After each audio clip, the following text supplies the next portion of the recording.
Racing Through Time looks at the drivers, the cars, the races and the circuits that made motorsport history. Scotland's Jim Clark was the racing professional of the 1960s. His speed and style made him a crowd favourite and the standard by which other drivers were judged. Colin Chapman. For nearly all his professional career, Jim Clark drove for Lotus and formed a unique partnership with Lotus boss Colin Chapman.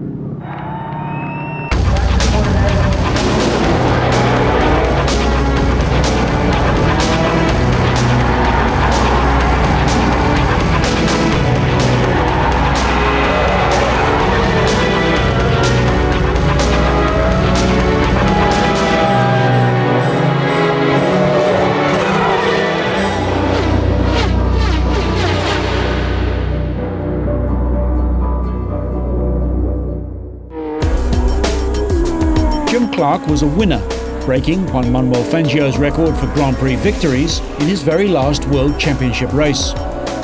In 72 Grand Prix, he won 25, set 33 pole positions and 27 fastest laps. Remarkably, he had just one second-place finish. Colin Chapman provided fragile but fast cars, and Jim Clark's abilities enabled him to drive these cars to their full potential. What made Jim Clark such a revered figure? In Racing Through Time, his friend and biographer Graham Gold tells the story of Jim Clark's rise from shy club racer through to Grand Prix, World Championship and Indianapolis success, and to his tragic demise at the age of only 32. Jim Clark died on the 7th of April 1968 in a crash in a Formula 2 race at the Hockenheim circuit. And by his death, a whole era of motor racing came to an end. But it all started in 1955, when he first started to do various events for the Berwick District Motor Club with his Sunbeam Talbot Mark III. Jimmy was the youngest of a family of 5. He had 4 sisters, and therefore, as the family had 2 farms, he was the one that was going to end up by being in charge of the farms, and certainly his parents had no idea that he'd be interested in motor racing. I first met him in 1955 at a driving test meeting when he had the Sunbeam Talbot Mark III, and he was very good at that, and that led to me doing a few rallies with him. But the man who really started him on his motor racing career was Ian Scott Watson. I used to go along with a friend of mine, another local farmer, Ian Scott Watson, and act as his mechanic. Albeit, I used to strip the bumpers off his car and mask over the headlights and so on, because I was keen on racing and interested in racing, but never thinking that I would ever even be able to get into a car, whatever, because my parents were so much against it. One day we were up in north of Scotland at a race meeting, and we thought, it's far enough away from home so that my parents won't ever get to hear about it. So we swapped places, and I had my first race. And I enjoyed it enormously. I think it was really more than the curiosity to see what it was like on a racetrack rather than, the urge to go out and beat everyone. This curiosity, I think, has gone on through with me ever since, I'd practiced most of the morning, and he went out and he was 3 seconds a lap quicker than me within 5 laps. And I thought I was just damn bad and said, right, you better drive in the race. And he was consistently, over the years that we competed together in the early days, he was consistently always around 2 to 3 seconds a lap quicker than me. The very first race was interesting in that it was a Good Friday and it was snowing up here, and all the rest of the team decided they didn't want to go, but Jimmy and I were determined to. So we ended up, in fact, because the lorry that we were going to take it down on broke down, we ended up driving it on the road. And this is before he'd even raced the car, with me following, or leading the way, in fact, in the Porsche as best we could. And Jimmy had a first and a second at Full Sutton the next day, which was a circuit near York, which incidentally, at the following meeting in the same circuit, Jimmy was the very first driver ever to achieve in a sports car 100-mile-an-hour race lap average. And it's really something that lots of people forget about, but of all the drivers in Britain, Jimmy was the first to do a 100-mile-an-hour lap average in a sports car race. I think the D-type was a major step for him. I mean, it was an act of faith on everybody's part, but it certainly threw Jimmy in at the deep end, most especially when he and I decided we would go and race at Spa in our first year, and very sadly, Archie Scott Brown, in another Lister Jaguar right in front of Jimmy, had a bad accident and was killed. Well, I had been at school with Archie Scott Brown, and we knew Jimmy and I, and we knew him quite well, and it nearly put fate to Jim's career there and then, but you know, he got over it and carried on. Ian Scott Watson had planned for him to run in a Formula 2 Lotus for the 1960 season. In actual fact, his first single-seater drive was in a Gemini Formula Junior car in the 1959 Boxing Day Brands Hatch meeting.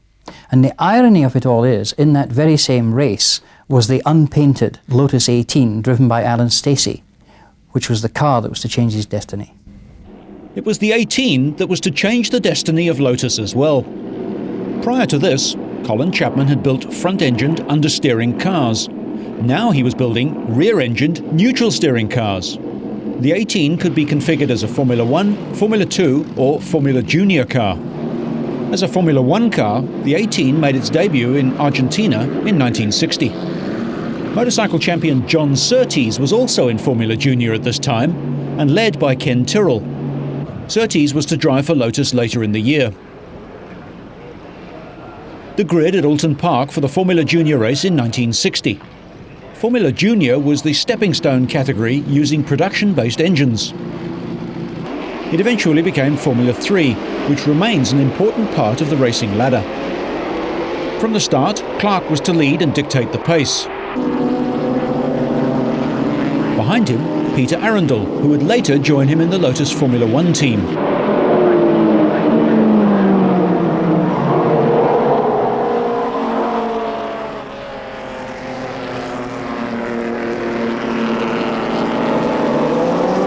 Through Lodge Corner, the line immaculate. Jim Clark had made Formula Junior his own. His progress from this point was rapid.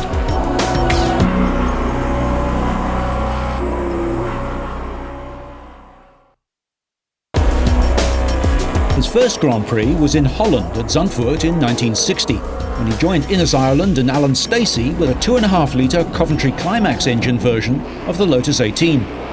Ireland had already had a number of wins in non-championship races. Stirling Moss had already taken Lotus's first Grand Prix win in Monaco. The Dutch Grand Prix was the second race of the season, and Clark distinguished himself, battling with Graham Hill in the BRM until he retired. When did Innes Ireland first meet Jim Clark? I must have met him, I suppose, at Charter Hall when I was driving for a Courier Cos in a Lister Toguro Jaguar, and Jimmy was driving the Border Reivers D-type.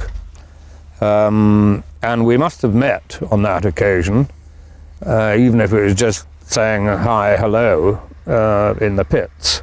And Jimmy was driving things like the Border Reivers D-type Jaguar, you know, a long time before I drove, or got into a big car. Well, not a long time, but certainly before. He had more experience of power than I did. When in his Lotus Formula 2 days in 1960, I think this was Chapman giving him a lot of schooling in, if you like, the junior class. Whereas Jim Clark had a successful first season in Formula 1 with Lotus, the original plan had been that he was going to race a Formula 1 Aston Martin, but that deal fell through. However, despite all of this, he was still interested in driving all sorts of other cars, and in particular sports cars. Border Reivers had bought an Aston Martin DBR1, and with Roy Salvadori and that car, he was to finish third at Le Mans in 1960. And we had a super race. The car was very reliable. Jerry was a super driver, very easy with the car. And we finished third. It was about the maximum we could do. We were in no situation to win the race. We were very many horsepower down on the Ferrari. So I consider that as good as winning. We had a jolly good fast race. For 1961, the Grand Prix season was a season of change because it was the introduction of the 1.5 litre formula, and everyone knew that the Ferraris, who had been developing cars for this, had far more powerful engines, and this was actually the case. Monaco was to be a dramatic debut for the Lotus 21. Innes Ireland had written off his car in practice, and Clark had severely damaged his. It was repaired with parts from the third chassis back at the Cheshire Works that were flown in overnight. Around Monaco, the 1.5 litre Coventry Climax engine was at less of a disadvantage, and this was demonstrated by Stirling Moss driving a superb race.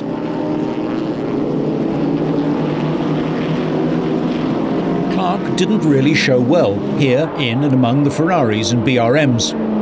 Through the 1961 season, the Lotus 21 was to prove a very quick car among the four-cylinder brigade. Moss won at the Nürburgring and Innes Ireland the non-championship race at Solitude. By and large, however, the Lotus 21 suffered from the same problems as all the other British cars. Lack of preparedness for the new formula with a down-on-power engine.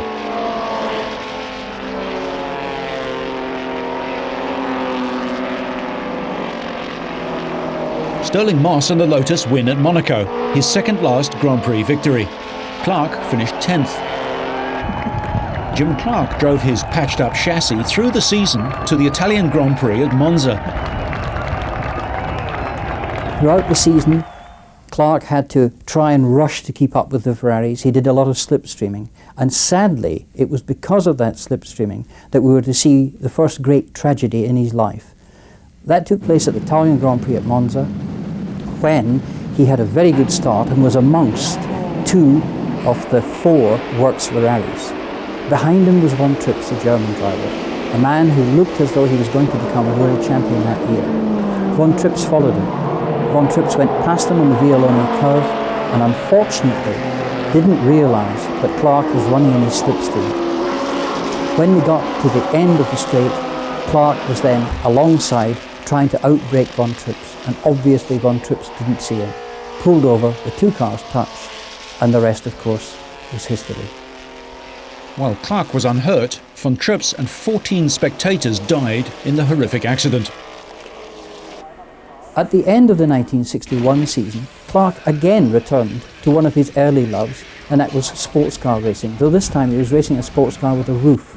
This was the Aston Martin DB4 Zagato, and anyone who was at Goodwood on that day will come away with memories of this Zagato being literally hurled round the track, chasing after all the various Ferraris and the other cars in that particular event.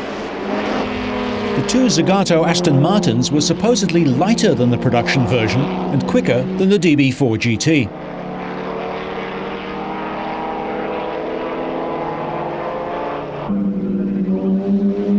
The 250 GT Ferrari was still the car to beat, whether it was Moss in the dark blue Rob Walker car or the up-and-coming Mike Parks.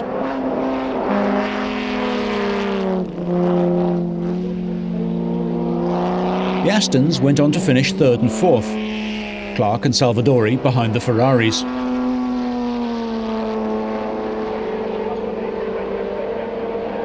In the Lotus Formula One team, by the end of 1960, things became difficult between Jim Clark and Innes Ireland.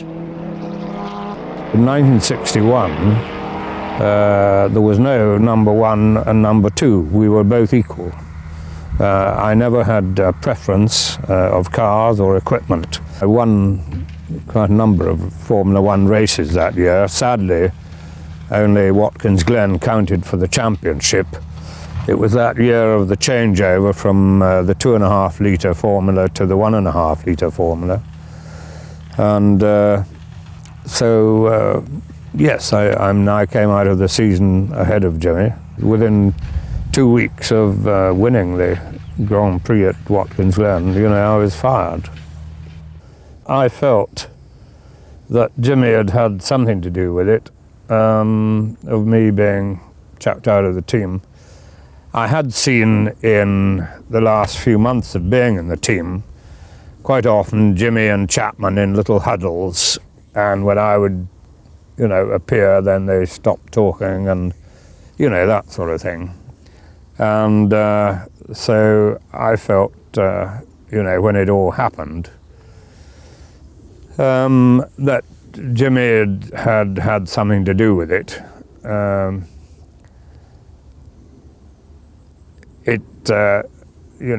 People will argue that point, I suppose, ad infinitum. But put it this way, certainly Jimmy didn't do anything to help me stay in the team as an equal number one, put it that way. The 1962 Dutch Grand Prix at Zandvoort was to prove another milestone in Lotus history. Colin Chapman introduced the monocoque Lotus 25 with a V8 1.5-litre Coventry Climax. This was to the surprise of customers who purchased the space frame Lotus 24. Clark dominated the early stages of the race, only to slow and finish 9th. The winner was Clark's new rival, Graham Hill, in the BRM. Clark limped home at the end of the race, but it became a season-long battle between the two. At Spa-Francorchamps in Belgium, a circuit that Clark thoroughly disliked, he excelled. The parade of drivers before the start, and Clark looking relaxed. The original Spa-Francorchamps was difficult and dangerous. Clark took the first few laps very carefully indeed. Pacing himself, he soon took the lead.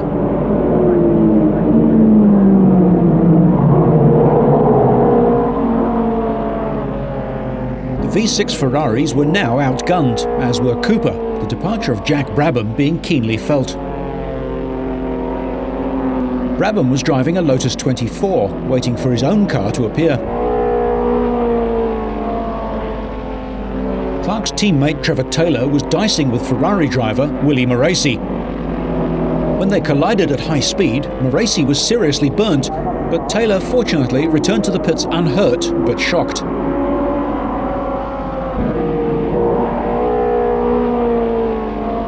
This was to be the first of 4 victories at Spa for Jim Clark.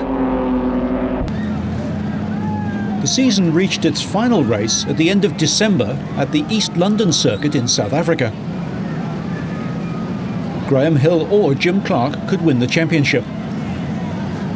Before the race, Clark was relaxed as he talked to his friends. An amiable grin from Bruce McLaren. Graham Hill and BRM engineer Tony Rudd. The beachside East London circuit used parts of public roads and offered long straights and tight turns. BRM's second driver, Richie Ginther.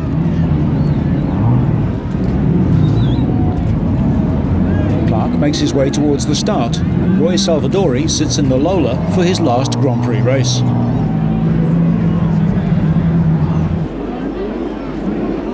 From the start, Clark was to lead the early laps. For BRM, it looked as if the championship was over, as by an ever-increasing margin, the Lotus led the BRM. Bruce McLaren was holding gamely onto third place in the Cooper. As the race wore on, Graham Hill was chasing in second. BRM boss Sir Alfred Owen watches anxiously. Then the first sign of a problem for Team Lotus as Trevor Taylor crawls round to retire. Richie Ginther going past in the second of the BRMs.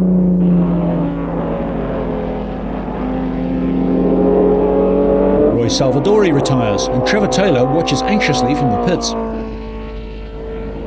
His anxiety was due to the fact that Clark's car had started to trail smoke. A bearded Stirling Moss waits in pit lane, and soon it's obvious to everyone that the Lotus is out of the race.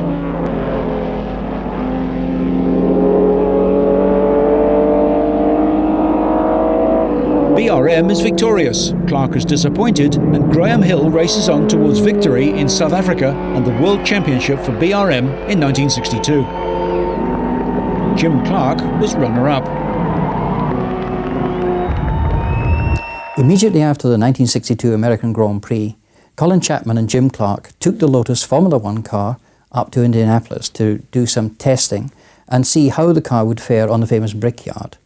In turn, this was to lead to the development of the Indianapolis car, powered by Ford, for the 1963 event. The wind of change had already blown through Indianapolis a year earlier, when Jack Brabham had gone there with his Cooper. By now, the Americans were aware of the rear-engined cars as opposed to the front-engined, Offenhauser-powered roadsters that had monopolized the race for years. Dan Gurney had brought Ford and Lotus together for the 1963 race. Clark recognized Gurney as a worthy rival. Jimmy Clark, Grand Prix driver from Scotland, is ready in his Lotus Ford number 92.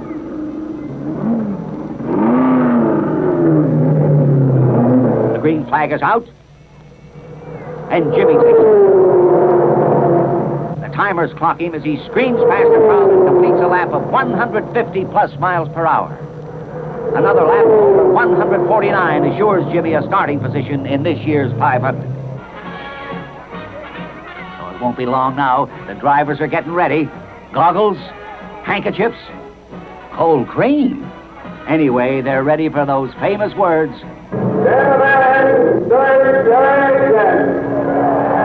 And the cars move out.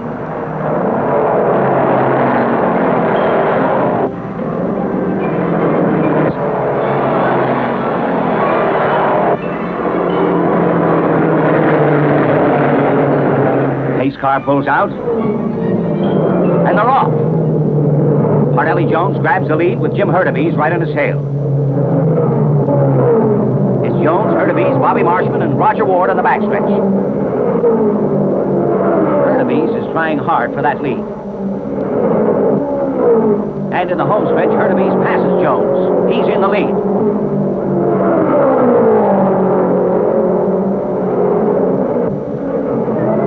Uh-oh, a car in trouble. It's Bud Tinglestad in car 54. He's okay. Jones is in for his first pit stop. McCluskey grabs the lead with Clark and Gurney close behind.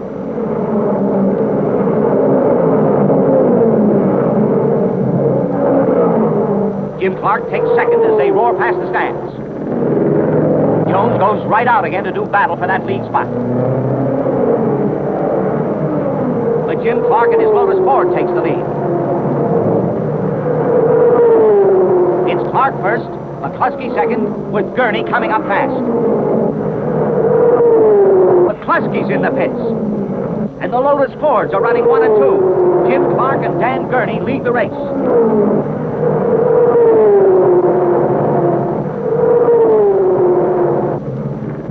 It's now the 96th lap. Clark goes in for tires and gas. Uh-oh, he stopped short of the hydraulic platform and they have to push him on. That could be expensive. Jim has been leading for 28 laps, and that's a great record for a rookie driver and a rookie car. The car is real lightweight and easy on tires. This change should last the rest of the race.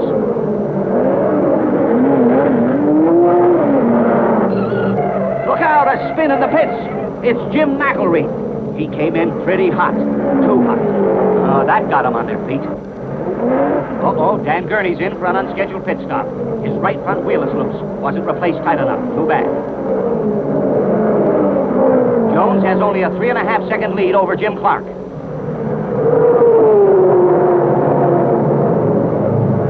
Looks like the action has moved to the stands. It's Colin Chapman. He's detected oil leaking from Jones' car and is a bit unhappy.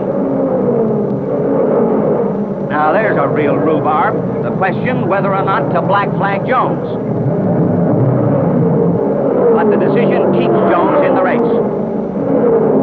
The end is near and it's still Jones. Can Jimmy Clark catch him? Roger McCluskey's running third. Here's the white flag. One more lap to go.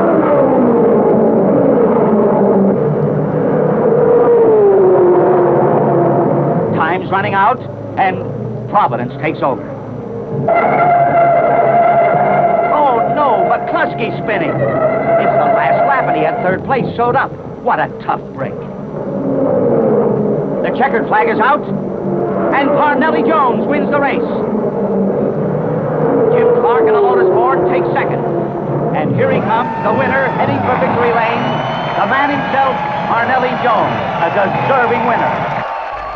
The 1963 Grand Prix season was a different story, as the Coventry Climax engine now had the measure of the BRM. Belgium was the first victory. Then it was a win in France and Holland. The British Grand Prix was another victory to Jim Clark in 1963. In his first World Championship, he won 7 of the 10 Grand Prix. And he hadn't finished with the Americans either. Clearly, Jim Clark was furious with that result. A second place, a disputed second place. And he told Chapman that he wanted to do another event in the USAC Championship because he wanted to get his own back. He knew that he could beat the American drivers.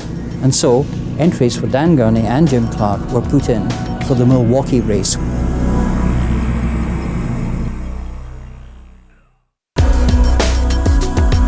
Milwaukee was Heartland USAC Short Track Speedway, the sort of racing that had grown out of fairground dirt track racing.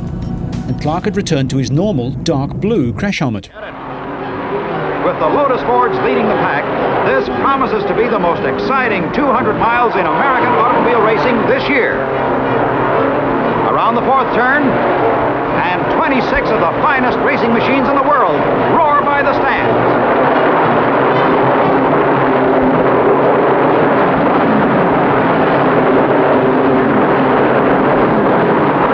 Clark springs into a quick lead, with Gurney holding second. It looks like the Lotus Fords plan to start in front and stay in front all the way. Right from the start, Clark sets a record-shattering pace. He covers the first mile at 104.806 miles an hour. This is one race the crowd will never forget. The final lap, Clark holds a 31-second lead, almost a lap over the second-place Foyt. The checkered flag.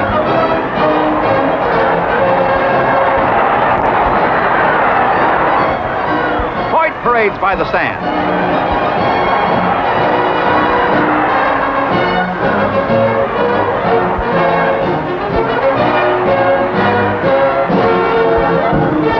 Gurney takes the checker for third.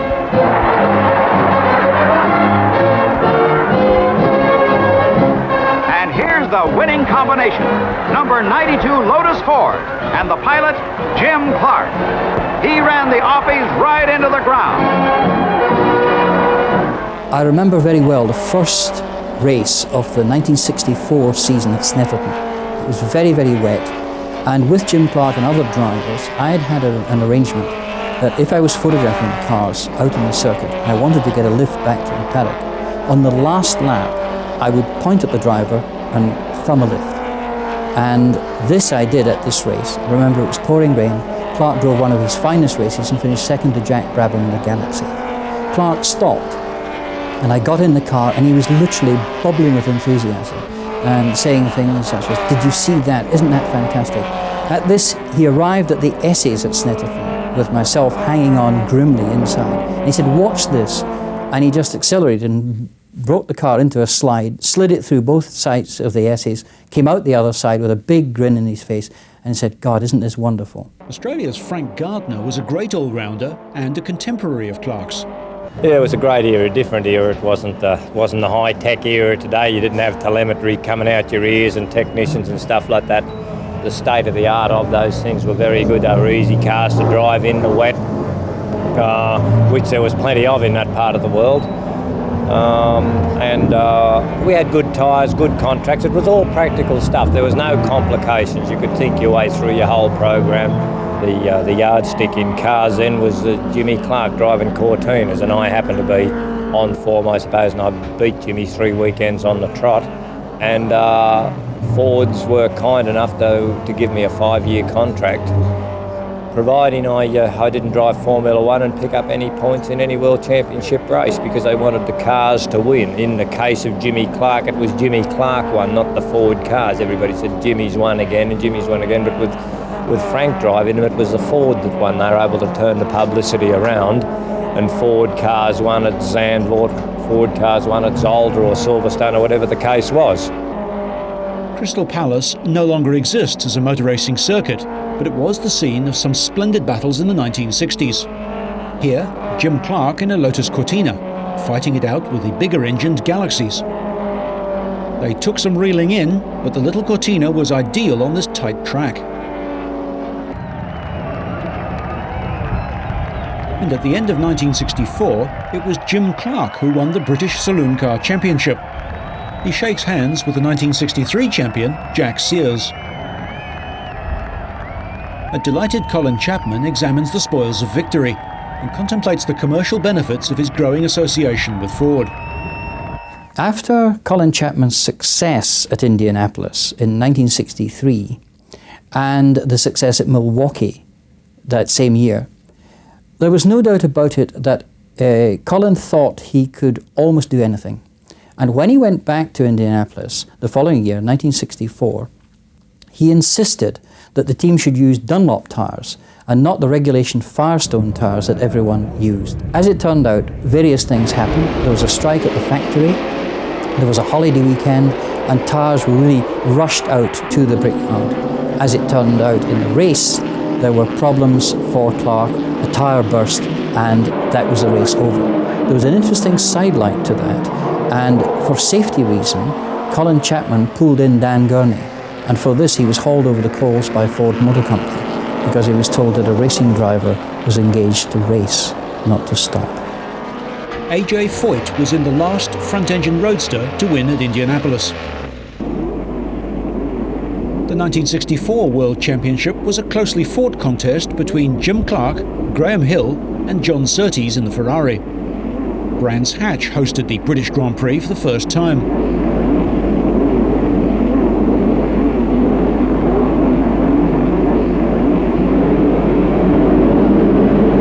Flag falls, and it's a tremendous start by Clark. A shunt on the line eliminated Frank Gardner.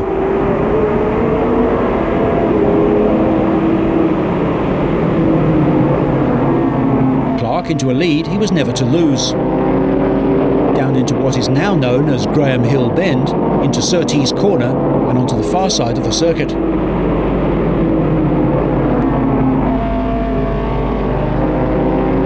Bridge and on their way to Hawthorns and Westfield.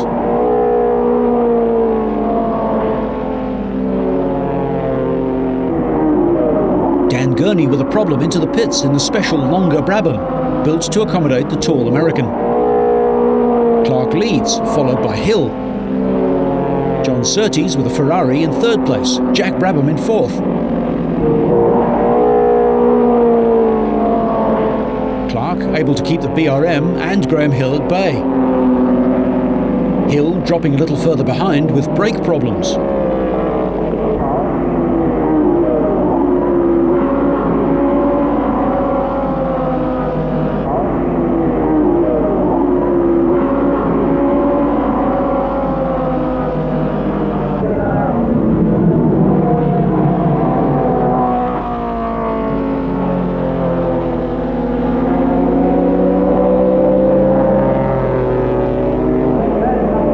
Into the final laps, the checkered flag and Jim Clark the winner of the 1964 British Grand Prix.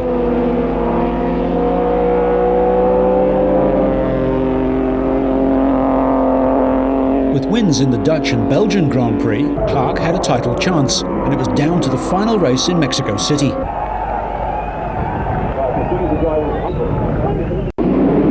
It's been said that the Ferraris ganged up on Graham Hill, who retired from the race after tangling with Lorenzo Bandini's Ferrari. Meanwhile, Clark was way ahead of the opposition. Hill retires, the damage to the BRM obvious.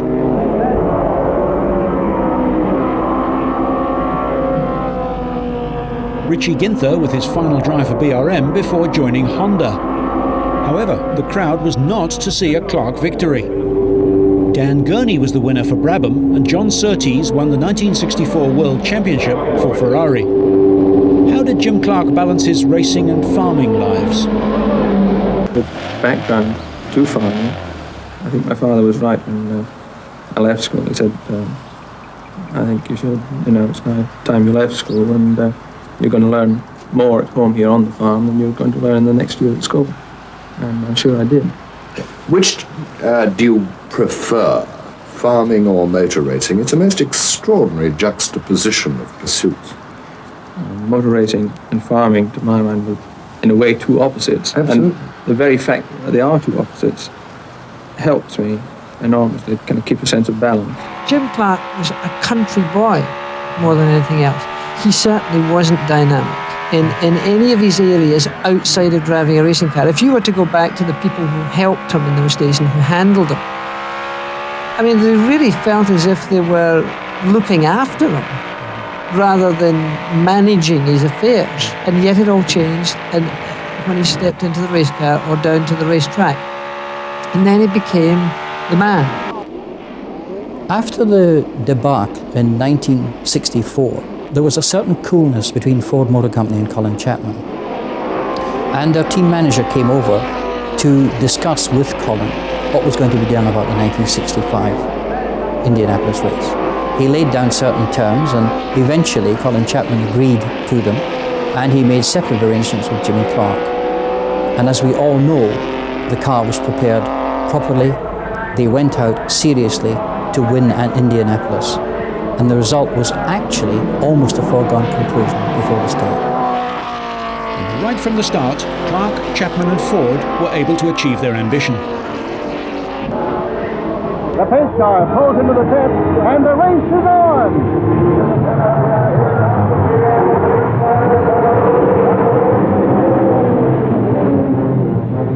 Clark leads the pack in the first turn with A.J. Foyt, Dan Gurney, and Fenwick Jones in close pursuit.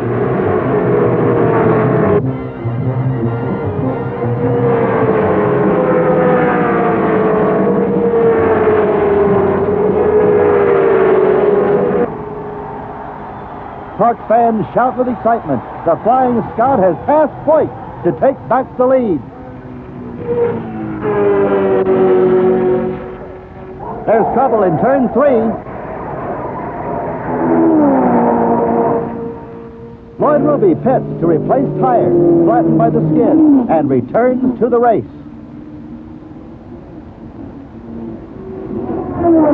A signal to Jim Clark brings him in for fuel. His crew of pit stop specialists, recruited from American stock car racing, have him rolling toward the track again in a fantastic time of 17 seconds.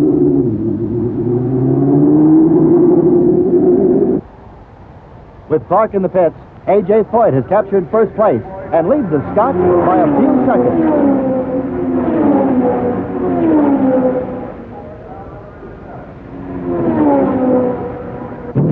Jim McElreath nearly picks up a passenger when his engine stalls. Foyt coasts into the pits, out of fuel and his engine stops. His crew refuels him and restarts the engine, but the long stop costs him dearly. Clark is far in the lead when Foyt returns to the track.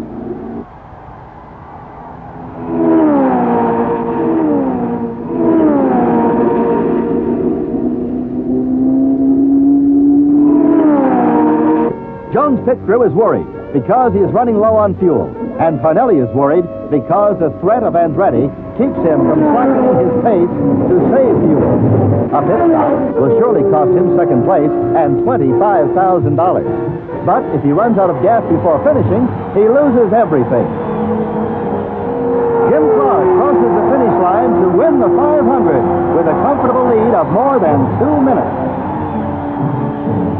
It is the culmination of 3 years of effort by car builder Colin Chapman, and he dances down the pits like a ballet artist as Clark drives the triumphant road to victory lane. Jim Clark, first European to win at Indianapolis since 1916, set a new record of 150.686 miles per hour. The 1965 British Grand Prix at Silverstone. The contenders, BRM's Graham Hill and Jackie Stewart, the rising star, Dan Gurney again with Brabham, and the boss, Jack himself. John Surtees, the reigning world champion, and new Ferrari teammate, Mike Spence. Jack Brabham looking serious prior to the start of the race. Lorenzo Bandini in the third of the Ferraris, and Denny Hulme enjoying his first Grand Prix season. Bruce McLaren, still with Cooper, and a young Jochen Rindt, also in the Cooper team. Innes Ireland, smoking a cigarette. rather relaxed Jim Clark at the start, getting away and getting out ahead of the opposition. This was a masterly drive, and there was no challenge for Clark. As is often the case with great drivers, they can lead a race and win with a car that's in trouble. Throughout the race, Clark suffered from falling oil pressure. He'd been taking it very steadily round corners and making up his speed on the straights.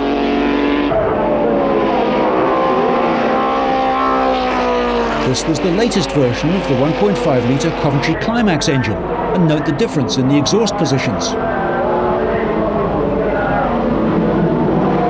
Jochen Rindt walks in and wishes he had one. The victory lap on the back of the Silverstone trailer. There were 6 Grand Prix victories for Jim Clark in 1965 and his second World Championship. The formula changed in 1966 to a 3-litre formula. But the problem for Jim Clark was that Coventry Climax didn't have a 3-litre engine. However, Jack Brabham did, and therefore it was no surprise that Brabham was to have a very successful season and become world champion. But for Clark, it was the 2-litre and then later the 2.1-litre Coventry Climax engine that had to make do. Added to that, Coventry Climax announced the fact that they were going to withdraw from racing at the end of the season. And it's ironic that BRM, who had developed the H16 engine, provided the only engine with which Clark won a Grand Prix that year. That was the American Grand Prix with a Lotus BRM. In 1966, Jim Clark went back to Indianapolis, again looking for a win. This time, however, he was driving a car in the day-glow colours of Andy Granatelli, and he had his friend Jackie Stewart racing in the same race. However, early on in the race, there was an accident, and it took a long time to clear up the mess there. And as a result of this, when the race was restarted, there was a considerable controversy as to whether the USAC organisers had correctly counted the number of laps that had been completed. Suffice to say, the race continued, Jim Clark was in the lead, and then did something which Jackie Stewart afterwards remarked as being one of the most amazing things he'd ever seen. Clark actually spun his car down the track, collected it and carried on without hitting anything. But it was Graham Hill who actually crossed the line first, and Graham Hill became the 1966 Indianapolis winner. However, for a long time afterwards, an argument raged as to whether Jim Clark had actually won his second Indianapolis. No one was prepared to admit it one way or the other, and so Graham Hill was the winner. The 1967 season was to see the next revolution, and it was a revolution, sadly, that Jim Clark was really only going to taste in the beginning. The repercussions of the launch of the Cosworth engine, developed by Ford and Cosworth, and provided to Lotus for the Dutch Grand Prix, not only provided them with a winning combination right out the box, so to speak, but was to provide a winning combination for Ford for many years to come.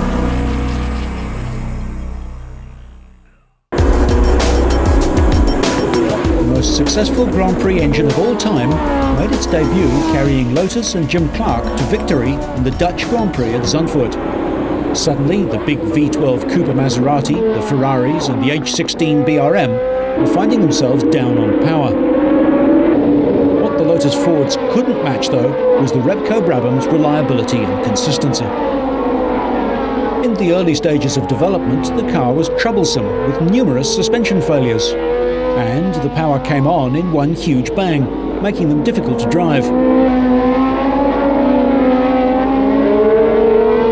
Graham Hill had done the majority of the early development work on the car because Jim Clark had been living in France as a tax exile. Clark soon adjusted himself to the power of the DFV.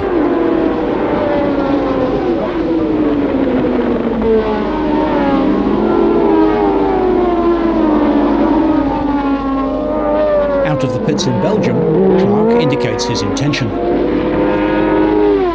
Chatting to Stirling Moss prior to the start of the British Grand Prix in 1967 at Silverstone. A last-minute adjustment on Hill's car, which had been rebuilt following a practice accident, had Clark looks quite pensive.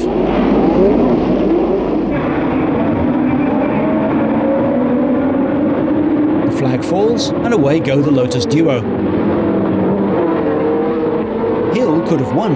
Having dogged the wheel tracks of Clark during the early stages, he took over the lead, only to retire later in the race.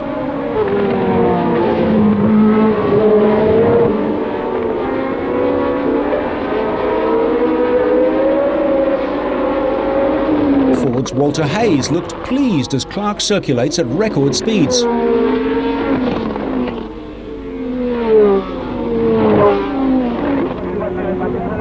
Out goes the flag for the second Cosworth victory. At the Nürburgring in 1967, the twists and turns of that demanding circuit caught out the unwary. This was Grand Prix racing before aerodynamic downforce and slick tyres.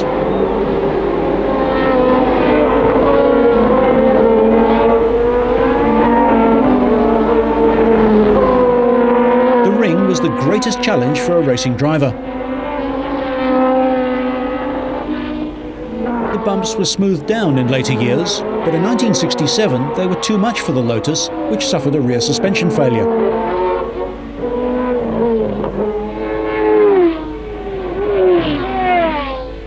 Denny Hulme sped to the win in the Repco Brabham. Graham Hill at Monza in 1967, and Chapman looking somewhat pensive before the start. London Rowing Club colours on Hill's helmet, and the usual dark blue for Clark. Dan Gurney gets away to a fine start with a V12 Eagle, but Clark, who had been delayed by a puncture, put in a virtuoso drive that took him back out of the pits and into the lead of the race. However, Clark ran out of petrol, and John Surtees just held off Jack Brabham in a classic race.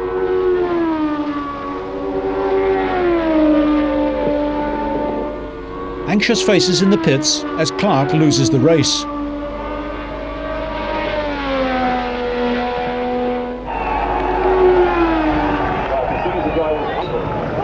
He walks in, and Graham Hill commiserates. It was a different story in the States at Watkins Glen. Once again, the two Lotus 49s on the front row of the grid. Following the leap into the air, Clark raced off into the distance. And by now, Lotus had found reliability with the Cosworth engine.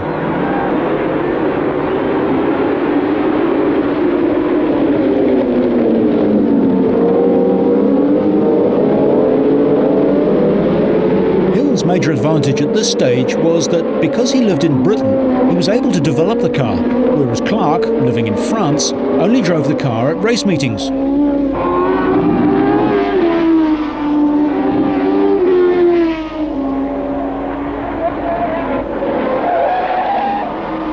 Surtees spins the Honda harmlessly.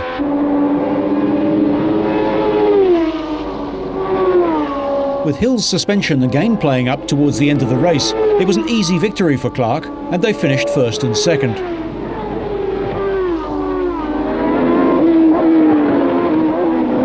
A fine achievement, and Colin Chapman is congratulated by Walter Hayes, who was behind the Cosworth DFV engine project.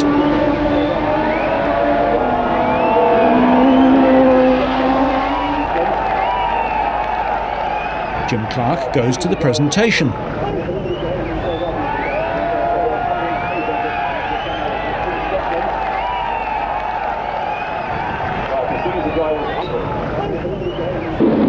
Mexico City, 1967. Denny Hulme or Jack Brabham are in line to win the championship, but Clark and Hill were favourites to win the race. Graham Hill led, with Clark at the stage in third place. New Zealander Chris Amon in second place with a V12 Ferrari.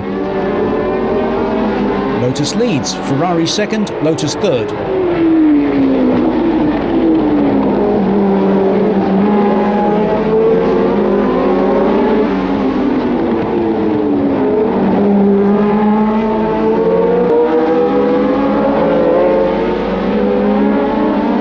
Stages of the race, and Clark beginning to make his presence felt, closing up the gap a little on the Ferrari.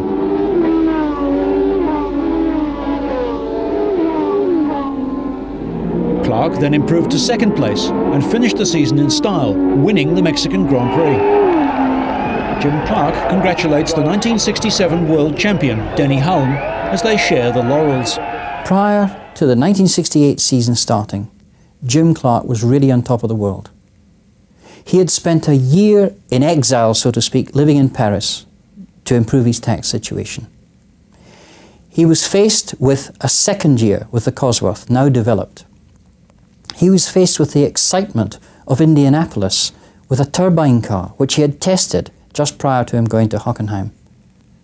And then there was the matter of the Formula 2 season.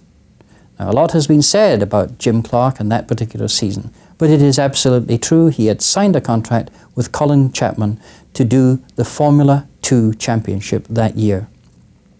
In the first round of that championship, he had been nudged by Jackie Ickx' Ferrari, and he was put out the race in Barcelona. But the following week at Hockenheim, he lined up in miserable, wet conditions, not terribly happy about the car, not terribly happy about the tyres, and of course the rest was history. In January 1968, at the South African Grand Prix, he broke Fangio's record, a record that was to stand for many years and was to be broken by his friend Jackie Stewart. The great thing that everyone who saw Jim Clark race will remember is his sheer, bubbling enthusiasm for racing. Money wasn't important to him.